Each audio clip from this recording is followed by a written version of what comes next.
Hola chicos y chicas, bienvenidos de nuevo al canal. Soy Ricardo, profesor de Física y Química, y en la clase de hoy vamos a estudiar el principio fundamental de la hidrostática, deducirlo y hacer problemas.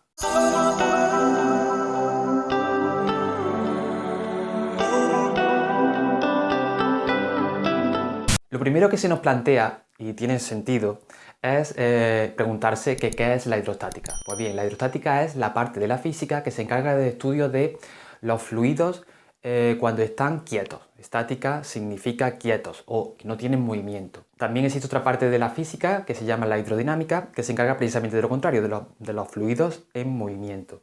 Pero claro, os preguntaréis todos, ¿qué es un fluido? Os lo voy a recordar. Aquí he hecho un dibujito poniendo los dos fluidos que existen, porque de todos los estados, los tres estados que conocemos, solo los líquidos y los gases son fluidos. ¿Por qué? Porque como veis, son los únicos que son capaces de moverse como consecuencia de una fuerza. Nosotros, por ejemplo, un sólido, por mucho que lo dejemos quieto en un sitio y esperemos mucho tiempo, nunca se moverá o lo podremos introducir por un orificio, ¿no? Mientras que los líquidos y los gases sí tienen esa propiedad. Bueno, pues una vez que sabemos lo que son los fluidos, tenemos que tener en cuenta lo siguiente. Estos fluidos, al moverse, chocan entre ellas, las partículas que veis que pinta como bolitas, chocan entre ellas, como ya sabéis por la teoría cinético-molecular, que si no lo sabéis, os lo recuerdo por aquí, tenéis un vídeo enlazado, entre ellas y con las paredes. Entonces esos choques lo que generan es que en el exterior del recipiente que los contiene, puesto que hay un recipiente que los debe contener, existe una presión. Pero lo que poca gente sabe es que también existe una presión como consecuencia del peso de estas partículas. Fijaros, estas partículas que están aquí, sobre todo en líquidos, tienen un peso, ¿no? Entonces ese peso lo tienen que soportar las partículas que están debajo.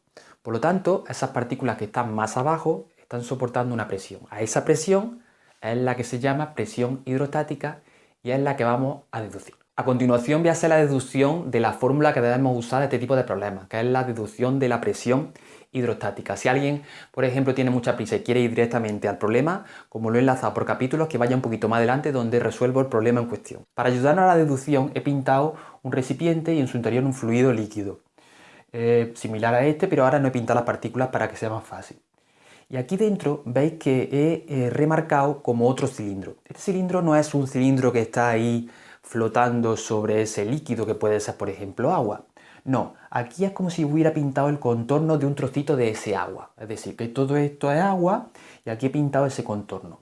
¿Para qué? Ahora veréis para qué, ¿no? Porque esta altura me va a servir. Lo que yo voy a intentar calcular o deducir en la fórmula es la presión que existe en ese punto de la base de ese hipotético cilindro para conocer su valor. Si esto se ha entendido, vamos a hacer la siguiente suposición. Hemos dicho que la presión que se ejercerá en este punto va a depender de la masa de las partículas que haya por encima de él. Es decir, más bien del peso de esas partículas. Entonces podemos decir que el peso de esas partículas va a ser, como ya conocéis la fórmula, la masa de esa cantidad de agua que hay encima por g, que es la aceleración de la gravedad. Vamos a suponer que estamos en la Tierra y por lo tanto esa g no la vamos a sustituir, pero vale 9,8. A continuación lo que vamos a hacer es intentar poner esta masa en función de la densidad, puesto que en los problemas de presión hidrostática nos suelen dar datos de densidad. ¿Cómo se hace eso? Que la fórmula de la densidad de otros vídeos que hemos enlazado por ahí es igual a masa entre volumen. Por lo tanto, si queremos despejar la masa en esta presión, sería la masa, pasando el volumen aquí multiplicando, densidad por volumen. Y esta masa ya la podríamos poner aquí. Pero vamos a seguir pensando un poquito qué es ese volumen. Porque fijaros, aquí tenemos el volumen de un cilindro. En general, el volumen de un cuerpo geométrico suele ser la superficie, o sea, el área de la base, por su altura. Es decir, ese volumen que veis aquí, que tiene este cilindro, por ejemplo, sería la superficie, que sería, por ejemplo, la superficie de un círculo por la altura. Luego, si sustituimos aquí el volumen por superficie por altura, nos quedaría que la masa es igual a la densidad por superficie por altura. El último paso para calcular la presión sería poner la fórmula de la presión, que ya conocemos de vídeos anteriores. La presión siempre se puede calcular como una fracción en el que el numerador es la fuerza y el denominador es la superficie. Es decir, la presión es igual a fuerza entre superficie. Y no perdamos nunca la perspectiva. Queremos calcular la presión aquí abajo. Entonces, ¿quién realiza esta presión aquí abajo? Hemos dicho que lo realiza el peso de todas las partículas que están encima. Luego aquí podemos sustituir la fuerza por el peso, ya que a este peso también se le llama fuerza-peso. ¿Vale? ¿Entendéis todo eso, no? Es decir, yo voy a sustituir la expresión de la fuerza por el peso. Y la expresión del peso, si la sé, la he puesto aquí antes recuadrada. Es igual a la masa por la aceleración de la gravedad. Vamos a continuar un poquito porque ya casi he llegado a la fórmula. Recordad que lo que quiero es expresar la presión en función de la densidad y otras variables, ¿no? La masa, antes, la he puesto en función de la densidad, la superficie y la altura. Pues voy a aprovechar eso. Es decir, aquí simplemente lo que voy a hacer, en vez de poner la masa, voy a poner sus magnitudes, que es densidad por superficie por h, que es altura, por g, que no se olvide que es esta. Y aquí abajo sigue dividiendo entre s. Esa es la superficie, ¿vale? Y h, no olvidéis que es la altura. Entonces, ¿qué hacemos? Pues lo que podemos hacer es tachar la superficie, simplificar, y nos quedaría que la presión es igual a la densidad, en este caso, ¿de quién? A la densidad del fluido.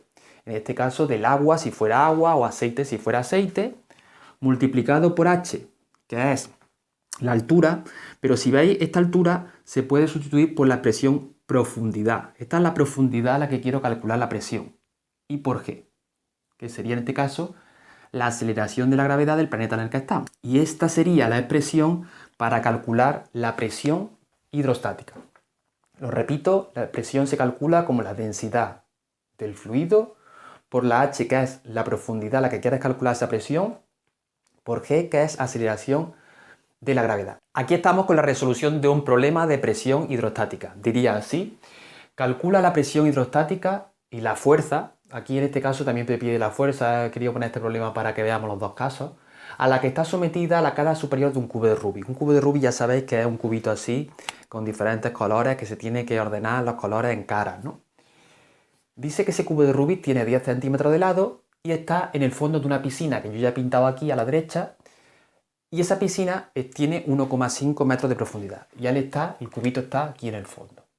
Es muy importante esto que dice de sobre su cara superior, puesto que la presión ya sabéis que nos la pueden pedir en un punto determinado o en otro.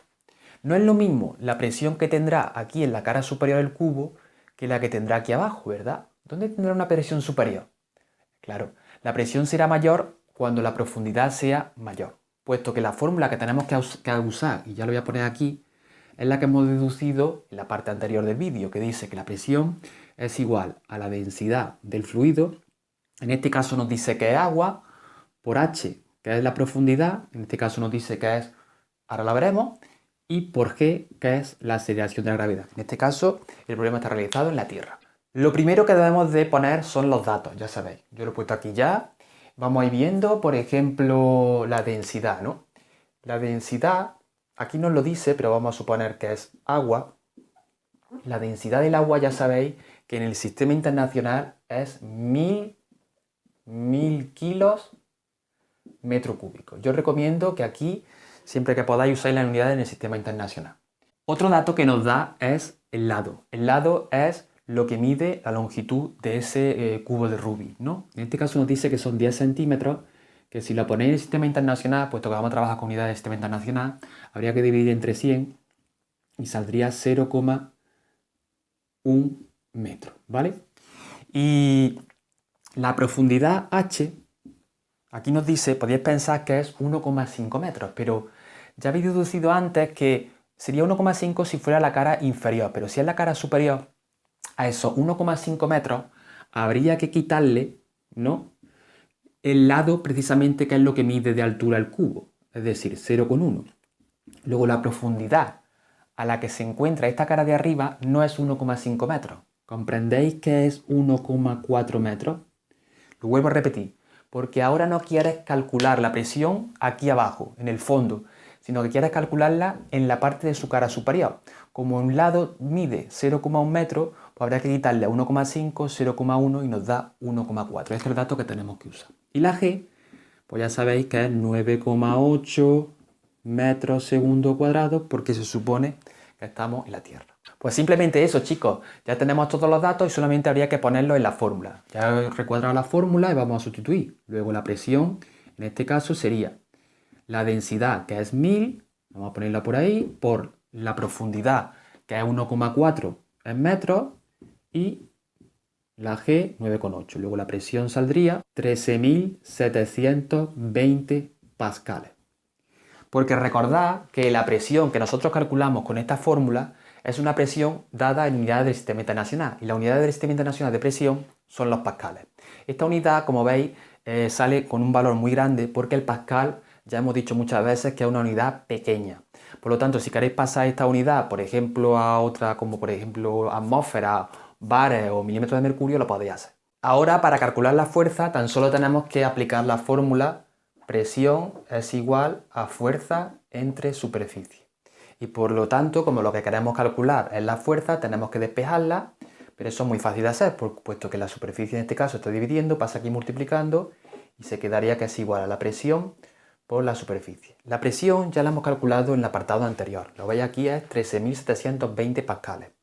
Luego lo único que nos falta es calcular la superficie, la colocamos aquí y obtenemos el valor de la fuerza. Como hemos dicho que su lado, el lado del cubo de Rubik, mide 0,1 metro, bueno, en realidad 10 centímetros, pero lo hemos pasado a metros, podemos decir que la superficie de una de sus caras será lado por lado, que es igual a lado al cuadrado.